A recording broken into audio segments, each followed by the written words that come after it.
নমস্কার, শুভ সকাল। আজ 25শে সেপ্টেম্বর, বৃহস্পতিবার। পঞ্জিকা অনুসারে এই বছর দুদিন তৃতীয়া থাকছে। সেই হিসেবে আজও আশ্বিন শুক্লা তৃতীয়া তিথি। মেষ, বৃষ ও মিথুন রাশির জাতকদের ভাগ্যে আজ কি আছে জেনে নিন। মেষ রাশি, টাকা রোজগারের জন্য আজ উপযুক্ত দিন মেষ রাশির জাতকদের। তবে আয় বাড়লেও মনে দুঃখ থাকবে, নানা দিক থেকে বিপদ আসতে পারে। বন্ধুর সঙ্গে মনোমালিন্য হতে পারে, এমনকি বন্ধু বিচ্ছেদ হওয়ারও যোগ রয়েছে। মায়ের স্বাস্থ্য চিন্তার কারণ হতে পারে, বিষাক্ত জন্তুর থেকে সাবধান। ঠান্ডা লেগে শ্বাসকষ্ট হতে পারে। বৃষ রাশি, কেরিয়ারের দিক দিয়ে আজকের দিনটি শুভ বৃষ রাশির জাতকদের জন্য। যে চাকরি পাওয়ার জন্য আপনি অনেক দিন ধরে চেষ্টা করছিলেন, আজ তা পেয়ে যেতে পারেন। ভাইয়ের সঙ্গে সম্পর্কের অবনতি হবে। ব্যবসায় আজ কোনো ঝুঁকি না নেওয়াই ভালো।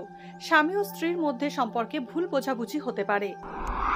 মিথুন রাশি, মিথুন রাশির জাতকরা আজ গোপন শত্রুর কবলে পড়তে পারেন। আত্মীয়কে নিজের ভবিষ্যৎ পরিকল্পনা সবটা না জানানোই ভালো। শরীর আজ খুব একটা ভালো থাকবে না। চর্মরোগ, চোখের সমস্যা, সর্দি, রক্তপাত হওয়ার আশঙ্কা আছে। আজ কাউকে টাকা ধার দেবেন না বা কারো কাছ থেকে টাকা ধার নেবেন না।